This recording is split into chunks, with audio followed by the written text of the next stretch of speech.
All right, guys, we are back. This is the show, Utah Home Sweet Home. You are listening to K-Talk Radio, 1640 AM. I am your host, Yoshi Shiraki. Our special guest, Dakota Worrell, is talking about apartment building investing. Very cool stuff. So, Dakota, if you don't mind sharing this nightmare story that you've prepared for us.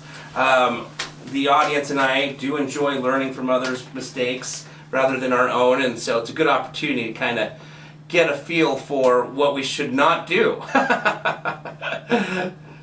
Yeah, I mean, this story was awful. It was the culmination of pretty much every mistake I had been making coming together all in one project.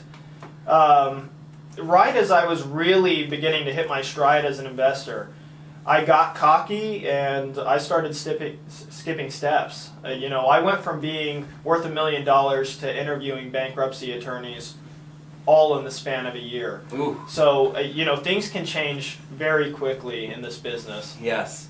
So, I kind of went into this property starry-eyed.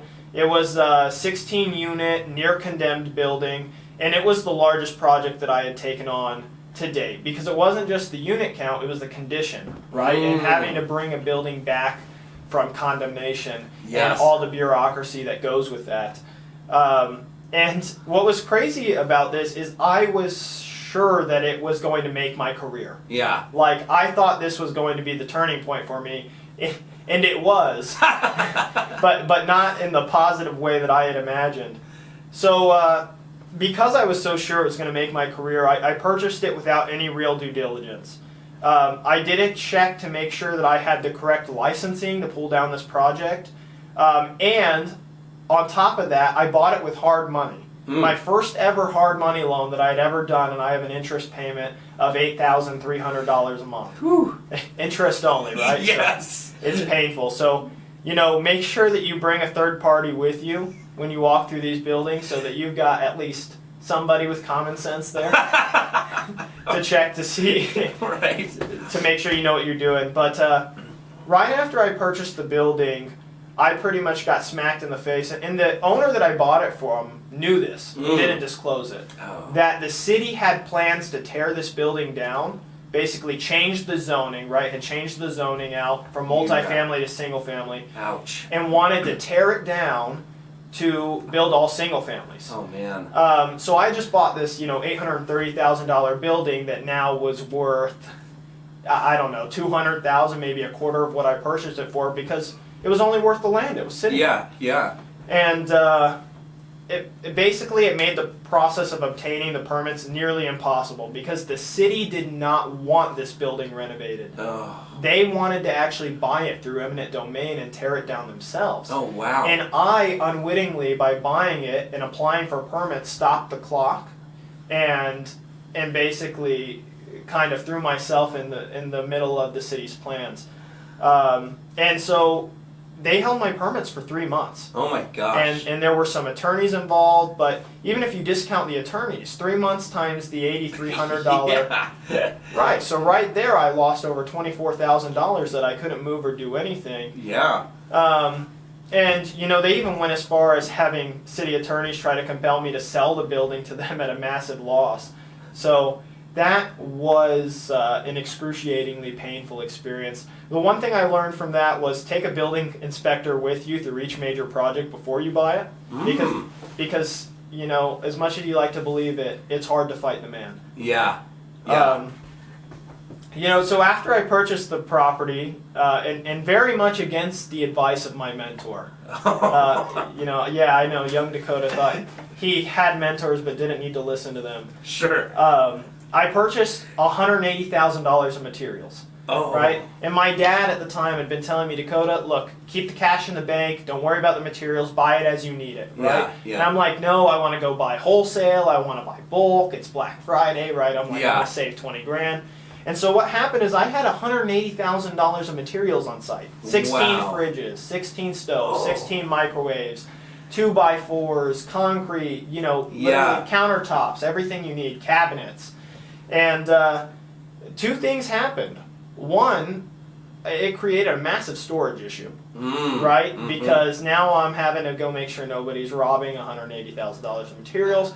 But that would have been manageable. But the problem, the hard lesson I learned here is that $180,000 of material on site was worthless when I was dying to hard money payments because I couldn't get my permits and couldn't pay my contractors. Yes. Right? Yes. When that money in the bank would have helped resolve this issue a lot sooner. Right. Right? So I'm sitting with all this inventory and no money to operate my business with. So, lesson there, listen to your mentor. Yeah, yes. Yeah, and it's crazy because people forget, right? When you're held up like that, you've lined up your subcontractors, you've lined up your contractors, and they can't start, right? That's right. And they've got to pay their guys, so they're out taking other projects. Now you're further delayed even when you do get your permits. Oh, yes. And it's just a mess, right? Right. Your deposits are down, and they lose motivation, and it's hard. So I had a business partner with me at that time who was going to help me take down the renovation of this project. And like the day we got our permits, I'm serious. Like basically the day we got our permits, we showed up for work and he didn't. Oh no! And we found out that he had been arrested for a pretty serious crime, and that de facto collapsed our company. Oh my! Mid-project. So we had 14 employees at the time. I had to lay off every single one of them, of course. Later on, I tried to save them, but over the course of a couple months, we had to lay them off. That was incredibly emotional. They were crying. I was crying. And that was another life lesson right there, right? If you're going to go into business with somebody, you need to pull a background check. Mm-hmm. We think about this in apartments. If somebody wants to rent a $500 apartment for us, we run their credit, we pull a background check, we verify their employment, we call references, but for some reason when it comes to business partners, we just think, oh, they've got money, they must be reputable. Right. Yeah, big mistake. And so we're learning on the fly. I like to say school fees, right? Yes. And at this point in the project, I had a graduate's degree. So, so after collapsing my company and the project being stalled, I ended up hiring a new construction company and general contractor to come in and finish it. And, at this point I just can't catch a break because it turns out they stole another general contractor's license number. Oh my God. And ended up stealing another $100,000 from me. Wow. So, you can imagine basically working for years to kind of build up this nest egg and to basically see over the span of 4 months, at 4 months here between collapsing my company, $180,000 in materials, hard money costs, losing $100,000 here. I've lost basically half of my net worth. Oh, jeez. In 4 months. Yeah. So stressful. Well, you can see I'm 24 and I'm going bald, right? I'm balding here, and I attribute a lot of that to that project. So I've learned verify the license numbers, call the references, and never pay anything up front to contractors. Provide them verification of funds. You can even have it escrowed if you want, but always pay in arrears. Because if I had done that, this would have been fine. The first day they didn't show up for work, I would have lost time. Right. And I would have pivoted. Yeah. But because of how I did things, which was incredibly irresponsible, and this sounds like common sense now, but I lost $100,000. Oof. Literally. And you equate that to money, but I see that as a year of my life. Yeah. I lost a year of my life that I had worked for. So then what did I do? I just, salt on the wound. I went and bailed my business partner out. Okay. And I did this, because I wanted to save my employees and I wanted to save my project. So you have to understand this is about Christmas time, right? So we got 14 employees. I was hoping that by using the other general contractor I could save some of my guys' jobs by having them work under them. Right. And so it's Christmas time. People left their jobs to come work for us. And so I make the hard decision basically to bail this guy out, make the best of two bad decisions and try to bail this guy out to save our jobs. Yeah. Some of them have kids. That was weighing really heavily on my soul. Got it. So we bail him out. He agrees that he's going to come on. He's going to put his nose to the grindstone. He's just going to work this. And the first thing he does is steal all of our company tools. Oh my god. Take off with our company trucks. Wow. And leave me alone. So I eventually, and that was the point I had actually lay our employees off. Wow. Right? Because I always figured if we weren't able to make payroll, Yeah. I would start selling our inventory. I'd sell our trucks. I would do whatever I had to do Right. to take care of my people because they joined this company for me. Yeah. Right? That was my word on the line. Right. And next lesson basically, if somebody's being criminally investigated, Yeah. stay out of it. Right. There's a reason. Yeah. Is he back in jail? Oh yeah, he's in prison. Oh. Okay. So happy about that. Right. But I'm not happy for our employees that lost out because I lost out, but they lost out too. Yeah. And it broke my heart because when I took each one of them individually out on a walk, I said, "This is what's happened. This is what I tried to do. Yeah. I'm sorry. We're at the end of the rope. Basically, I've got enough." Because I'm pulling money personally out of my accounts to pay payroll now, and on top of the interest payments and everything, I don't have a lot. So I basically said, "Guys, look, I've got enough to pay you for 2 more weeks. Yeah. Show up to work if you want to. You know what I mean? Go find another job. Yeah. This last paycheck's here." Yeah. Yeah. And so a lot of them understood and were telling me how bad they felt for me, not to worry about them. But and that almost made it worse. Right. Right. I was hoping someone would get mad at me and yell at me because I kind of felt that's what I deserved. But people were really magnanimous, and so I learned, stay out of it. Yeah, it's so true. When you go through a negative thing in your life, it's painful. But when that negative thing affects people that depend on you, it's heartbreaking. I loved how you worded that. Sorry, I didn't mean to cut you off, but it's so true. It was growing up, right, I'm sure everybody can identify with this, is like every year that passes, you look back on the previous year and you're like, holy cow, I've grown up so much. But if I had to look back at a moment where like I really grew up, like where I became humble, is when I was on top of the world like that and I fell so quickly, and ultimately there were 14 other people who paid the price for my actions, and that's where I learned what it meant to be a leader, right? And the real cost of being a leader, because I think people hear leader and they only think about the positive benefits, but it was a transformative period in my life. Wow. So thank you for sharing that. Yeah, no problem. Yeah. And I'd say for newbie investors, learn from this next lesson. Okay? Because this is another one I don't think anybody talks about. Yeah. I would say to never borrow money from somebody so wealthy that they don't need it back. Okay? And this is exactly what I did. Got it. It's a different mindset because these type of people are more likely to do what's kind of called loan to own. Yes. Which is, and I should have known this. Who's writing a 20-year-old kid an $830,000 check, right? And the first flag should have been when they didn't run my credit. Right. But it was because they saw the building. If all this stuff hadn't gone wrong, I stood to make about a $500,000 after-tax paycheck. Yeah. Right? And they saw that too. Yeah. So they were loaning at these interest rates specifically hoping that I was going to default. Right. So that they could come into this property. Yep. And, when I was on my knees and I was really struggling here, any other regular lender, or not regular, but any other decent lender would have really worked with me.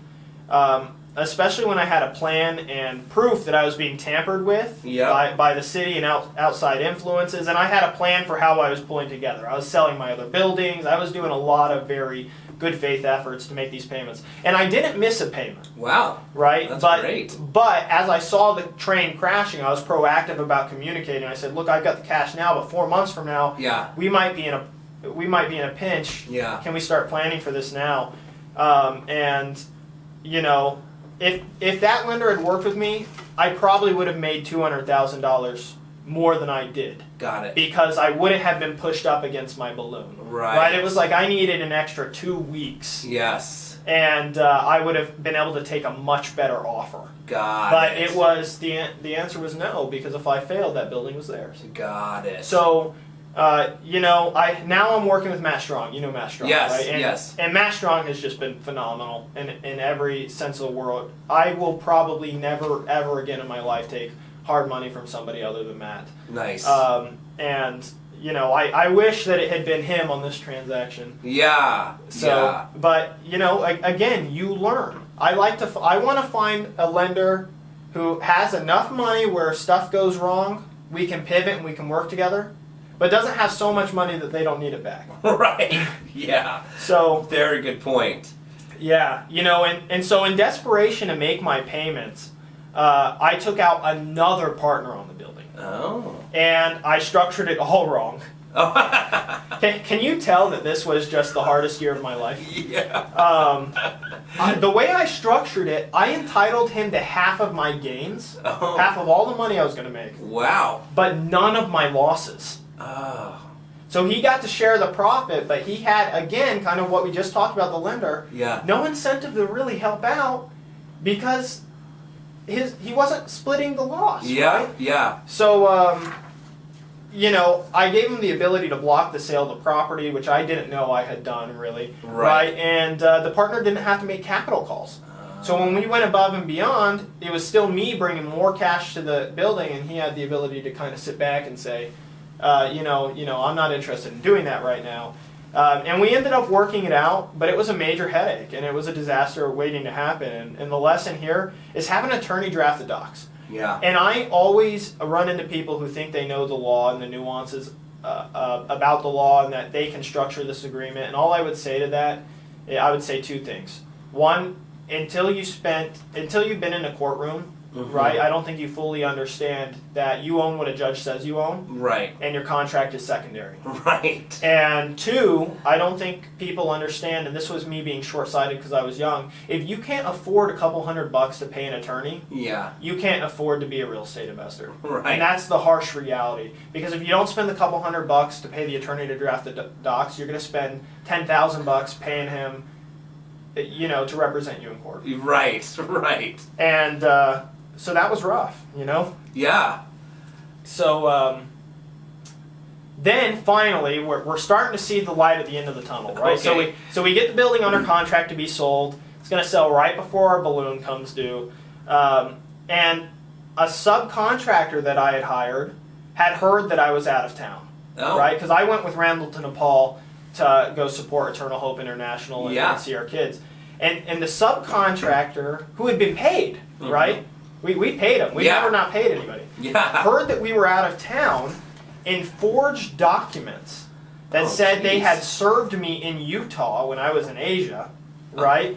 man. And proceeded to record liens against the property that were false. Oh my god. And said that we hadn't paid them, essentially hoping that the building was supposed to sell before I got back so they get paid out, and now paid out before I could do anything yeah. about it, right? Yeah. So thank the Lord, our title company caught it, Yeah. and we were able to basically get them to drop the lien and pay us some money because what they did was blatantly fraud. Yeah.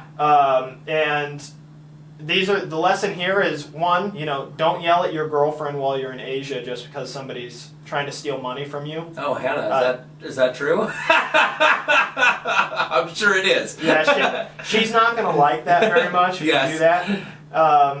And two, stay in contact with your title company because that's the only reason this didn't fly. Wow. Right? And, Yes. and we're talking on top of all the money I've lost in this transaction, we're talking they were going to get another basically 15 grand out of me, which hurts. Yeah. When you're living off Little Caesars, right? Yeah. Yeah. And you can drop a lot farther than living off Little Caesars. Yeah. So, and finally, we gave our buyer a key to the building. And that seemed rational at the time because we said, okay, this is a huge project. He's stepping into it half finished, right? There's Yeah. a lot of due diligence. He doesn't want to schedule it with us every single time. Yeah. He wants to come through. So we give him a key. And I woke up one morning to find all my units listed for rent. Oh my gosh. While I was the owner, right? Yeah. On an active construction site. Oh my tools gosh. around. Yeah. things not finished, railings not up. This is a huge liability. Yeah. Right? Yeah. Much less if somebody's signing contracts. Right. And filling your units without your permission. Yeah. Which thankfully we caught it. Thankfully we saw the ad, Yeah. right? But people coming on and on the property, that's liability. People working on the property without consent, right? We haven't verified their workers' compensation, their general gosh. liability. That's all me liable for that. Yes. That they had put there, and basically people going in and out at all hours of the day and not being able to regulate who's there to steal our inventory and who's there by the buyer. So Amazing. yeah, don't give your buyer a key. Yeah. Yes. That year was ridiculously hard. I learned so much as an investor, as a business owner, as a person, right? That Yeah. whole experience with my employees. Yeah. It was the most intensive 12-month training course that I ever could have taken, and I'm happy it sold, and I'm happy to be back at 100% capacity. Nice. But, I could have very easily gone down there, Yeah. but because I survived, I've taken these lessons, like these 10 lessons I've just shared with you, Yeah. and just quantifiable on those lessons alone, I have taken on some significantly larger projects with absolutely no hitches. Nice. And we've made a lot of money implementing that. Yes. But for all of these things that sound like common sense when I'm sitting here saying it to you, Yeah. for a young investor, if it's common sense, I'm glad. Yeah. And learn from my mistakes if it isn't. Right. Because it wasn't common sense for me. Right. Right. That's intense. That is very intense. I appreciate you sharing that with myself and all the listeners. Lots of lessons to be learned there. I have a house that I call Coatesville University because that house on Coatesville Avenue taught me a lot. So I refer to that house as Coatesville University. Those are the ones that you tend to learn the most from, those hard nightmare stories. Well, thank you, Dakota. We're going to jump to a commercial break. When we come back, Dakota's going to start sharing with us the step-by-steps of due diligence, which I'm excited to hear. I obviously do a lot of due diligence on single-family homes, just curious to see what he does different. So you're definitely not going to want to step away. We are going to cut to commercial break, and we'll be right back.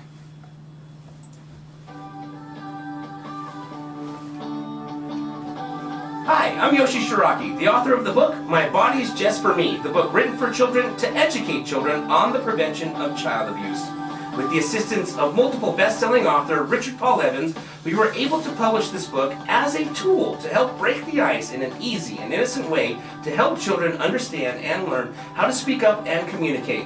I've been invited numerous times onto Good Things Utah to discuss the importance of good communication with your child in regards to abuse, and also to discuss how the book, My Body's Just For Me, is a great tool for every parent when having that tricky conversation with their children. For more information on the book, My Body's Just For Me, please visit www.protectourangels.com today. And remember, the more we focus on prevention, the less we'll have to focus on rehabilitation.